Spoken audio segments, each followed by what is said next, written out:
Ilang beses na po naming naitampok ang mga bayaning guro na kailangan pang magpaanod sa rumaragasang mga ilog para lang maabot ang kanilang mga eskwelahan at maturuan ang mga bata sa mga liblib na lugar na nangyayari rin pala sa probinsya ng Sarangani. Marami sa mga tagalungsod, traffic ang kalaban tuwing uwian. Pero sa isang liblib na probinsya, ang grupo ng mga teacher na ito, iba ang kailangang suungin para makauwi. Isang nagngangalit na ilog. Dagat. Pauyon lang, ma'am. Okay, good.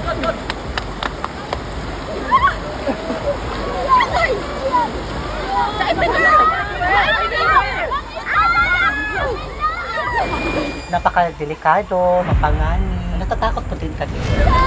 Pero mas matindi ang takot namin kung maiwan ang mga bata na walang matutunan. Ika nga ni Spider-Man, with a great power comes with great responsibility. Kahit. Wala na nga talagang mas dadakila pa sa mga gurong katulad nila.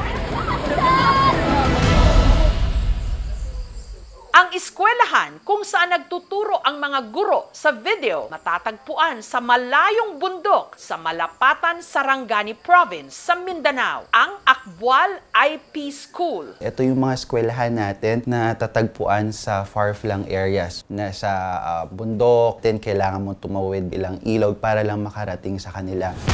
Bago marating ito ng aming team, kinailangan muna nilang sumakay ng habal-habal sa loob ng 3 oras.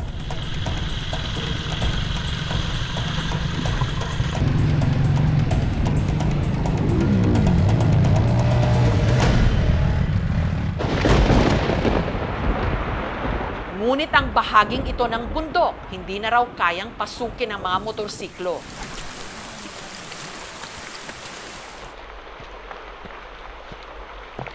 Madulas yung sapatos, kaya tinanggal na ako. Mas maganda magdaan.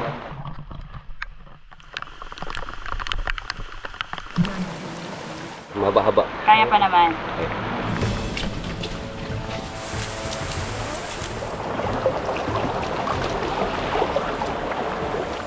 Matapos ang 3 oras na trek, gabi na nung narating nila ang barangay Upper Suyan. Kinabukasan, bumungad sa kanila ang payak at tahimik na buhay sa bundok. We partake this food in order to sanctify this as our God and to give us good heart and long life. We do back all the glory in the mighty name of Jesus. Amen. Dito nakilala ng aming team ang grupo ng mga guro na nagpaanod sa ilog. Sa eskwelahan, isa-isa nang nagsidatingan ng mga estudyante. Morning! Karamihan sa kanila, mga miyembro ng tribong Blaan. Okay, kanang nasa likod, arms forward. Kwento ni Teacher Prince, dahil sa layo ng eskwelahan mula sa bayan, kapag may pasok, dito na raw sila sa bundok natutulog.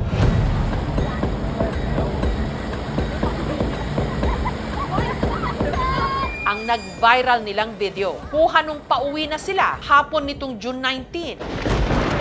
Because of the heavy rain po, so nagdeklara po ang local government ng suspension of classes, kaya naisipan po namin umuwi pagkatapos po namin magklase. Nag-start na kami maglakad. From school hanggang doon sa Banlas, doon sa may ilog is 2 hours. Pagdating namin sa may ilog, busog na gid kaayo ang baha. Wala kaming choice kundi magtawid na lang talaga sa baha. Kaysa naman mas maabutan pa kami ng mas malaking baha. Para ligtas silang makatawid sa ilog, tinulungan daw sila ng mga residenteng nakatira sa bundok. Sinimulan ng community na sila yung unang tumawid sa malakas na baha. Tapos kami naman po yung tinulungan nila na tumawid isa-isa.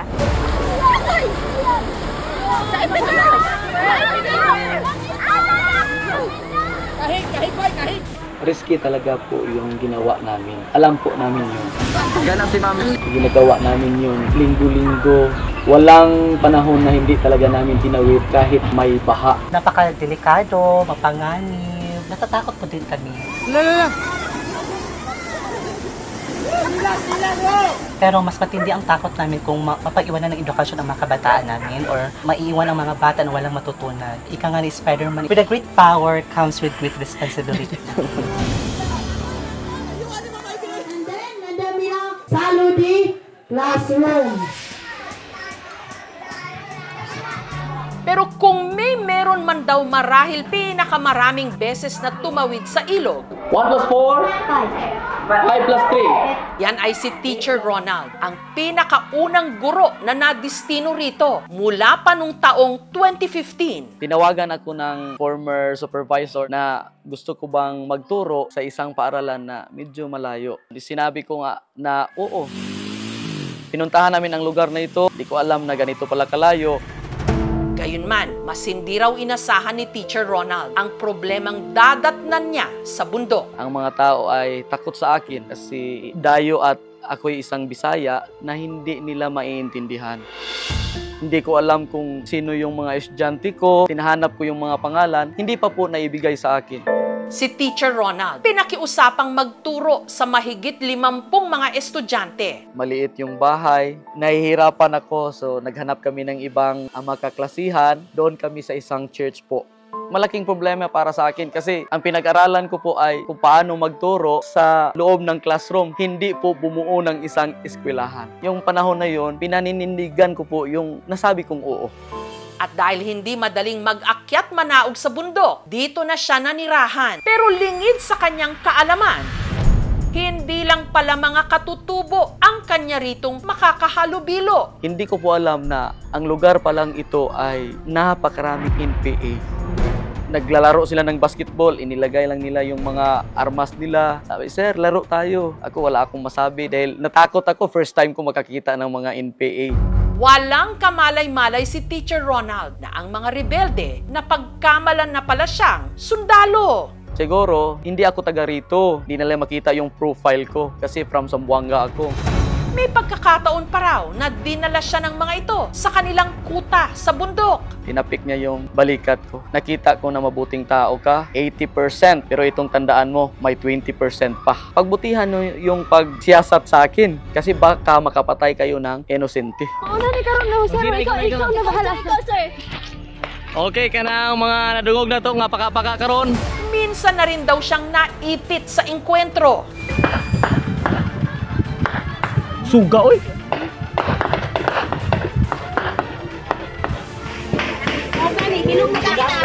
Pumunta yung mga bata sa akin. Sabi nila, sir, may klase tayo. Sabi ko, wala tayong klase, uuwi ako.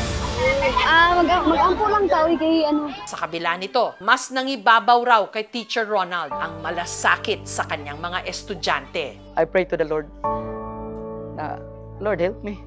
Pabalik ako. Kaya bumalik po ako, ma'am. Ang ipinagpapasalamat na lang daw niya sa mga sumunod na taon. May mga nakasama na siya sa pagtuturo. Sa ngayon, 9 na sila lahat ng mga guro na dito nakadistino. Kumuha ng map, notebook. Dumami na rin daw ang mga estudyante na gustong matuto. Katunayan, sa school year na ito, 180 na estudyante ang nag-enroll. Malayo na po itong paaralan na to, ngunit mayroon pa pong mas malayo pa po dito na nag-aaral sa amin. Isa sa kanila, ang 11 anyos na si Angeline. Gusto ko makatuon sa akong pag-eskwela para makabalong sulat, magbasa. Araw-araw, 2 oras ang nilalakad ni Angeline makapasok lang sa eskwela. Lisod ang dalan, ma'am, o daghanang mga sapa. Mag-ulan, ma'am, magdala kong cellophane para dili mabasa akong mga papel, ma'am. Dahil madalas daw bumaha at mag-landslide sa bundok tuwing tag-ulan,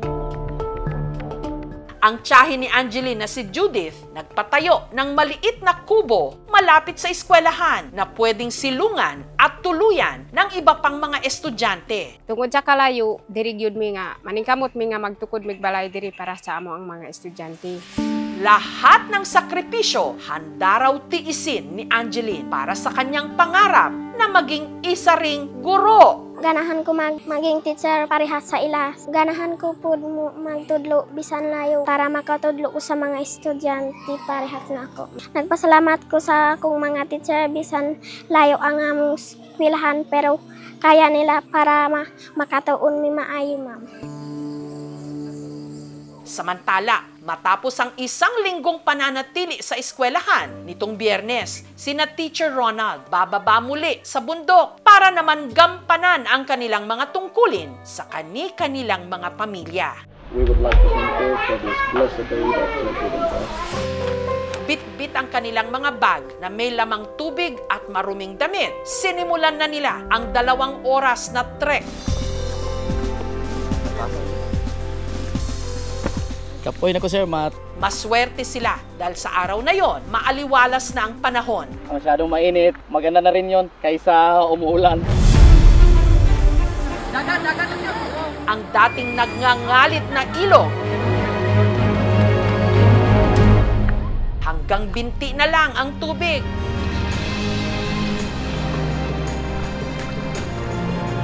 Kaya, payapa nila itong natawid. As a teacher, gawin namin lahat para at least may hatid namin ang quality of education sa mga kabataan. Isa sa hiling ko na sana mabigyan ng magandang daan. Isa sa plano po ng munisipyo, construct ng temporary bridge na gawa sa light materials lang muna, kalit sa mga kahoy, para po safe po yung mga teacher natin na makadaon doon sa river. Ngayong taon, gagawin namin. Ang hindi alam ng mga guro pagdating sa bayan, meron sa kanilang naghihintay na sorpresa. Ang DepEd Division ng Sarangani Province at ang lokal na pamahalaan ng Malapatan may regalo sa kanilang office supplies, bigas at safety hats. Nais ho naming ibahagi additional na mga supplies and equipment na alam kong magagamit ninyo sa inyong paaralan. So, andyan yung generator, yung pinakaasam-asam ninyo para po magamit na natin yung television na binigay ng DepEd sa inyo. May regalo rin silang school supplies para sa mga estudyante. On behalf of the local government unit of Malapatan, we will also be giving to you the school supplies for your students. Ang inaasahan po natin, dapat hindi lang po ito para magkaroon tayo ng pagkaawa sa ating mga guro at sa sektor ng edukasyon, kundi yung action talaga na dapat nakita na natin. Sineselebrate na ba natin yung bukasyon, yung sakripisyo ng mga teachers? Dapat po ang end goal natin ay resolbahin ito at bigyan ng sapat na suporta ang mga teachers upang makapag-aral ng mas maayos ang ating kabataang Pilipino. It is an isolated school. Kailangan talaga na may mga pampabuhay para sa mga guro na na-assign po sa mga power-plug areas. Even in the national, providing them the special hardship allowance sa mga kauri ng mga gurong ito. Napatuloy po kami sa aming mga serbisyo para sa mga kabataan. Kahit napagod ako, makita ko yung mga estudyante ko, okay sa akin eh. Masaya na ako. Masaya na ako na yung mga marunong sila magsulat, magbasa. This is our passion na makapagturo sa aming mga kabataan dito at kaya tiniis namin ang kahirapan at pagod na pupunta po dito kasi alam namin meron kaming mga kabataan na naghihintay sa amin. Ang pagiging teacher po, hindi lang po ito profession. Ito'y parang tuling po. Yun po. Sa kakarampot na sahod. Pauyon lang, ma'am! Okay, good. Buwis buhay ang ibinibigay nilang serbisyo. Hindi sana matapos sa pasasalamat at papuri ang lahat dahil ang kailangan ng ating mga guro, ligtas na daan, sapat na sweldo, at makataong kondisyon sa trabaho. Kung pundasyon sila ng kinabukasan, hindi ba't nararapat din lang na patatagin ang iniikutan at inaagu. There are many fishes in the ocean, pero baka iisa lang ang lumalangoy ritong baka. Ito yung baka, marunong lumangoy, mulutang ang baka dito sa dagat. Bakit may nagsiswimming na baka? Sana ma-rescue.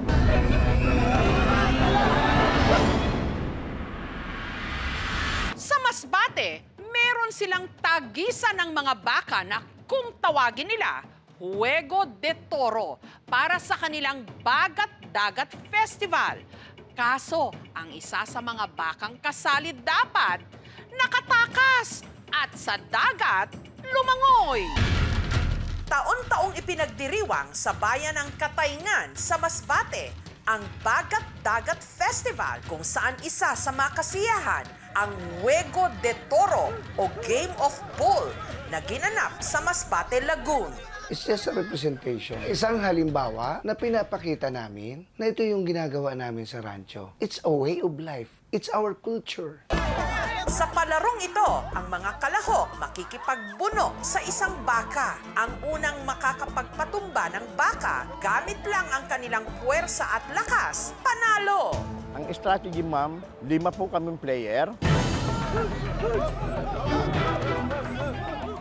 Yung isang player, palagi po yun nakasunod po sa isang player para dun sa buntot ng baka. Pag hawak namin sa leg ng baka, dapat yung buntot ng baka nahahatak na po ng dalawa naming kasamahan. Yun po ang magtatali kung sakali po na lumugmok na yung baka.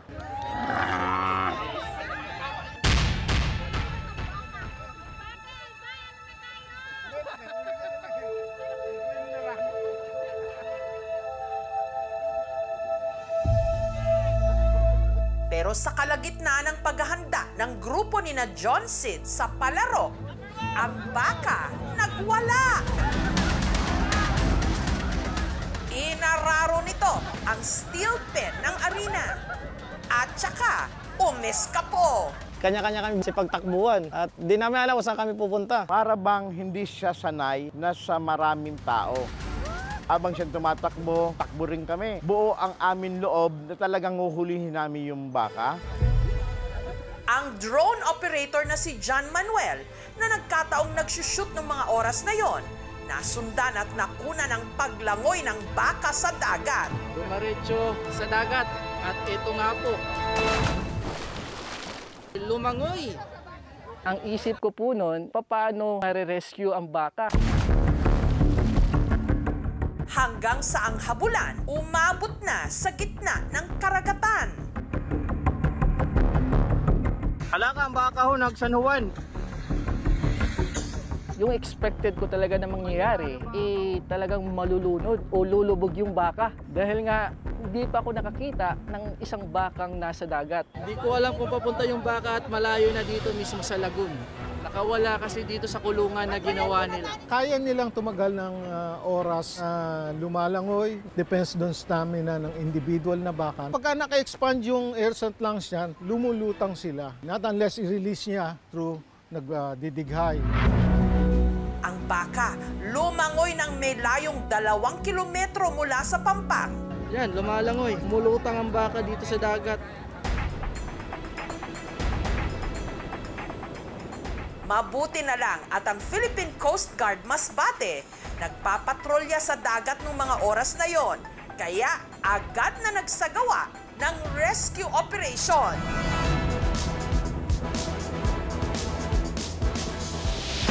Ang mga crew ng bangka lumusong na para malapitan at maitali ang baka.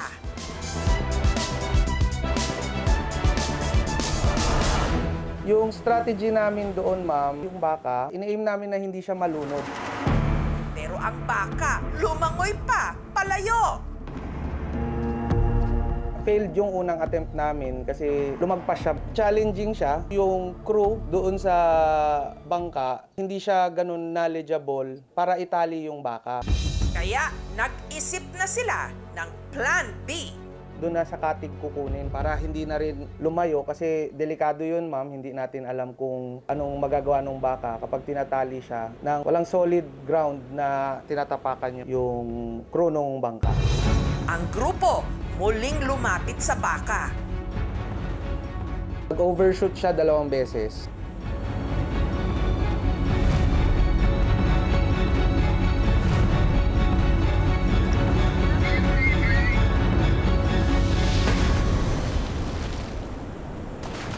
Tapos nahawakan na namin siya. Ilang sandali lang sa kanilang pakikipampuno, tagumpay nilang natalian ang baka. Tinali namin yung sa gitna para makahinga siya habang dinadrag namin ma'am pa shoreline. Malakas pa rin yung baka ma'am pagdating ng shoreline.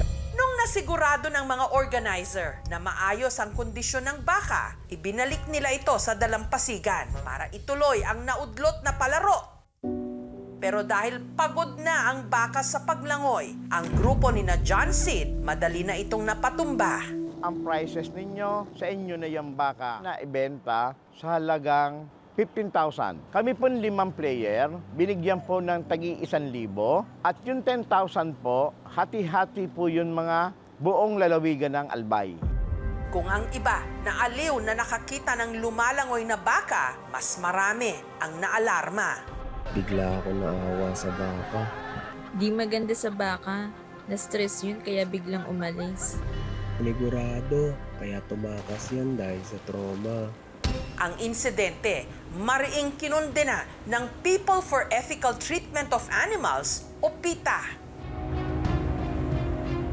It's not natural for the cows to be handled like that. Kung yung baka tumakbo dahil sa takot, may tuturing pa rin siya ng pang-aabuso. Ilabas na natin yung mga hayop sa mga ganitong klaseng mga palaro. Ibigay na natin sa kanya yung kalayaan na talagang gustong-gusto niya. Mahalaga po ito sa amin. Very bold para po ipakita, para i-educate ang tao na ito yung kultura namin.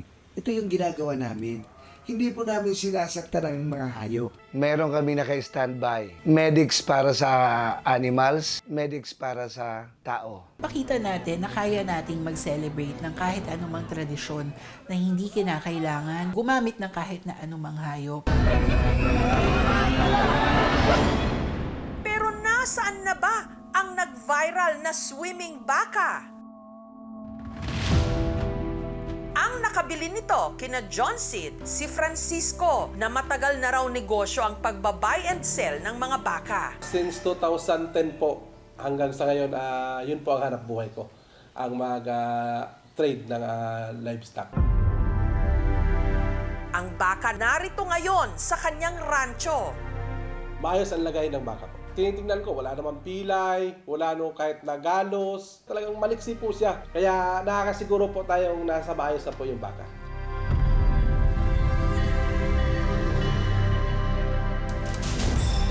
Baka napapanahon na ring tanungin kung lahat ba ng ating kinagisnan dapat pa ring ipagpatuloy.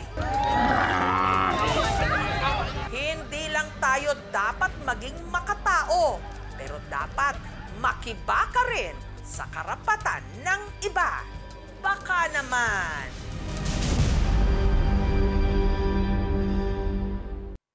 Thank you for watching, mga kapuso. Kung nagustuhan niyo po ang videong ito, subscribe na sa GMA Public Affairs YouTube channel.